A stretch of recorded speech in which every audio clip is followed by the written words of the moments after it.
नमस्कार दोस्तों, साहित्यिक कहानियों के इस चैनल कहानियां जिंदगी की पर मैं शैली आज आप सबके सामने लेकर आई हूँ श्री धर्मवीर भारती जी द्वारा रचित एक दिल को झकझोर देने वाली कहानी, एक बच्ची की कीमत।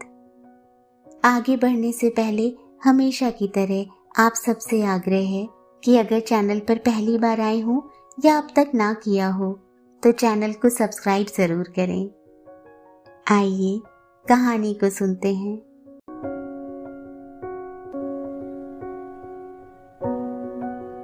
उन दिनों जब परिचित भुखमरे आपस में मिलते थे तो उनका साधारण कुशल प्रश्न हो गया था, तुम कब से भूखे हो? और इसीलिए जब उस मोड़ पर एक ही गांव की रहने वाली बिंदु और रामी मिली तो बिंदु ने फौरन पूछा, तुम कब से भूखी हो रामी? रामी महज एक ठंडी सांस लेकर रह गई।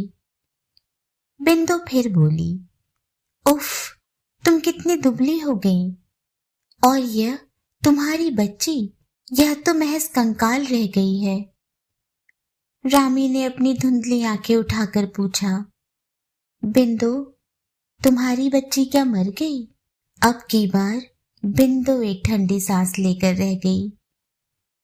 क्यों, क्या रास्ते ही में मर गई? रामी ने प्रश्न दोहराया। मरी नहीं, अभी जिंदा है। मैंने उसे एक पंजाबी के हाथ बेच दिया, बिंदु ने सिर झुकाकर कहा और रुंधे गले से सिसकने लगी। बेच दिया? रामी चीख पड़ी।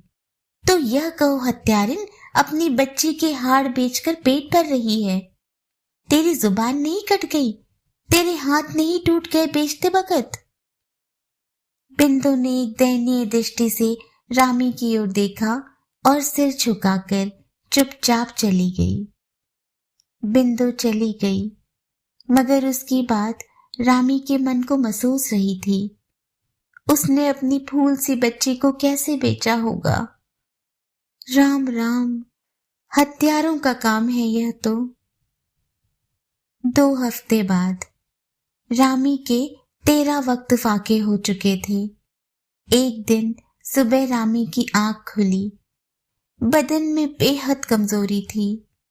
सिर सूना सूना सा मालूम पड़ रहा था और मालूम होता था जैसे किसी ने आंतों पर जलते हुए अंगारे रख दिए हों। जाने कौन सी चीज नसों को इलास्टिक की तरह खींच रही थी। पलकों पर जैसे पहाड़ लदे थे और पुतलियां फिराने में मालूम होता था जैसे वह कोई भारी चट्टान हटा रही हो। उसने फौरन हाथ बढ़ाकर अपनी बच्ची को टटोला और गौर वह स्नेह से उसे देखा। बच्ची ने आंखें खोली और कुछ कहने की कोशिश की, मगर कह न पाई और अजब तौर से मुंह खोलकर हाँफने लगी। रामी का दिल थर्रा गया। वह बहुत कोशिश करके उठी और पास के नल पर गई। टीन के डिब्बे में पानी भरने की कोशिश की, मगर उसकी उंगलियां इतनी शिथिल हो गई थी कि उससे नल की टोटी नहीं घूम पाई। उसने डब्बा नीचे रखकर दोनों हाथ लगाए, किंतु असफल रही। फिर गर्दन फेरकर चारों ओर देखा। सड़क सूनी थी। उसने टोटी में मुंह लगाया और दांतों से खोलने की कोशिश की। एकाएक उसकी पसलियां थर्राईं और ढेर का ढेर खून मुंह से उछलकर डब्बे में गिर पड़ा। उसे मालूम हुआ जैसे वह बेहोश हो रही हो। एक हाथ से नल थामकर वह खंबे से टेक लगाकर खड़ी हो गई। कुछ मिनटों के बाद उसको होश आया।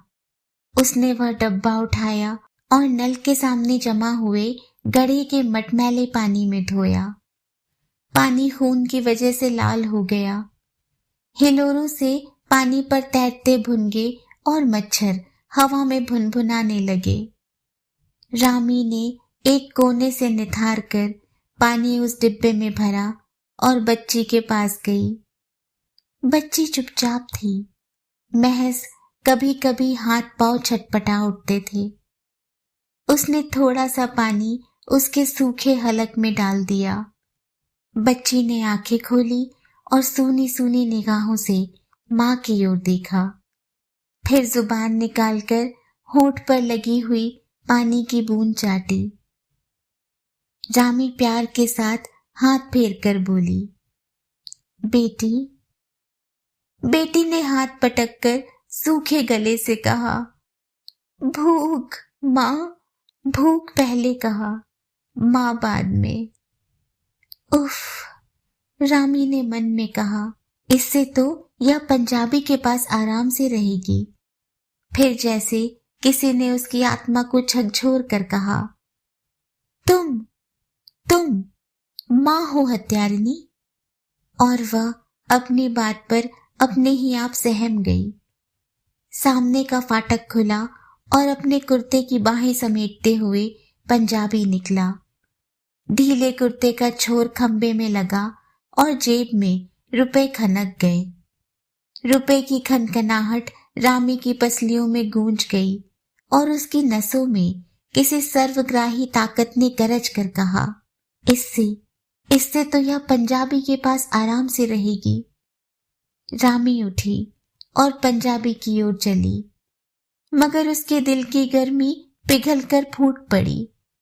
मां, तुम अपनी फूल सी बच्ची बेचने जा रही हो?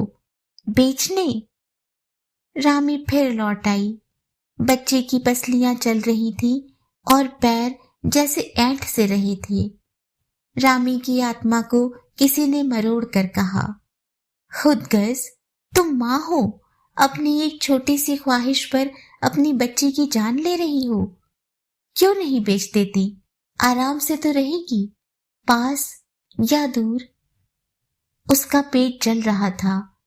कुछ रुपए मिल जाएंगे, पेट में वह कुछ दाने डाल सकेगी, बच्ची को भरपेट खाना मिल सकेगा। वह पंजाबी के सामने जाकर खड़ी हो गई, बच्ची को गोद में लेकर।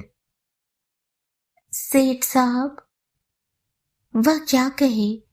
उसने अभी तक मछलियां बेची थी, तरकारी बेची थी, धान बेचा था, अपनी संतानें कभी नहीं बेची थी। उसे नहीं मालूम था संतान बेचने के लिए ग्राहक कैसे पटाया जाता है। सेठ साहब, उसकी जुबान फिर रुक गई। क्या है? भीख? मुफ्त के पैसे मांगते शर्म नहीं आती? पंजाबी ने एक डकार लेकर कहा। भीख नहीं सेठ साहब, यह लड़की खरीदिएगा। उसके गले में आंसू अटक रहे थे।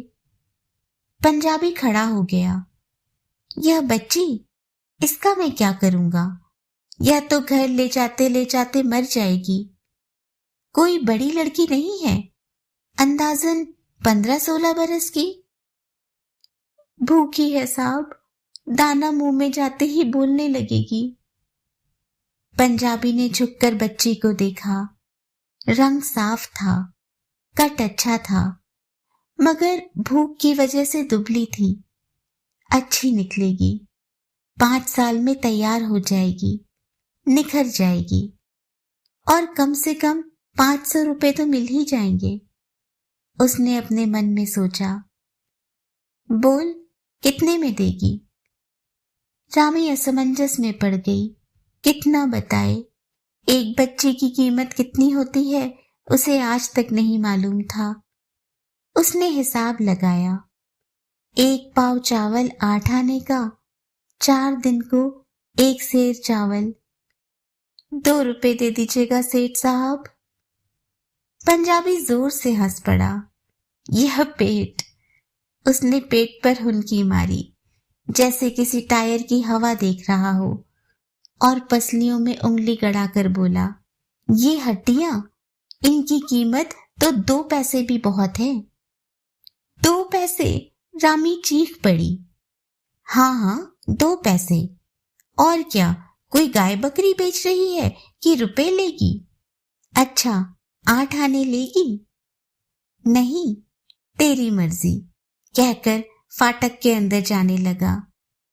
रामी ने कुछ सोचा और फिर आगे बढ़कर बच्ची को पंजाबी के हाथ में रख दिया। पंजाबी ने जेब में हाथ डालकर एक अठन्नी निकाली और उसके सामने फेंक दी। रामी की हिम्मत ना हुई कि उसे उठाए। उसकी नस नस कांप रही थी। उसने जल्दी से अठन्नी उठाई और भागी।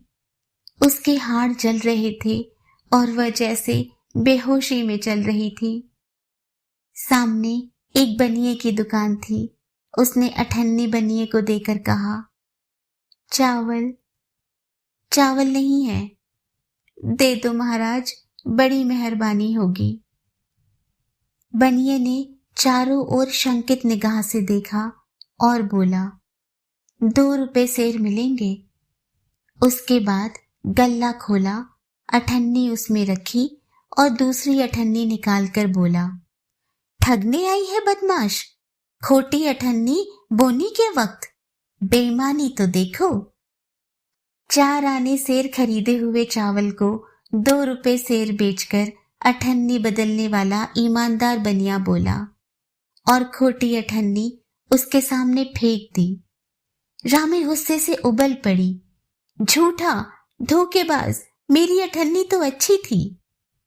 अच्छा, गाली देती है, चोरी ऊपर से सीना जोरी, इसी अधर्म से तो यह अकाल पड़ रहा है। बनिए का नौकर उठा और डांट कर बोला, उतर दुकान से, और धक्का दिया तो वह मुंह के बल सीढ़ियों से नीचे गिर पड़ी। नौकर ने खोटी अठन्नी उठाकर बनिए को दे दी और बोला, रख लो लाला, फिर किसी मौके पर काम आएगी।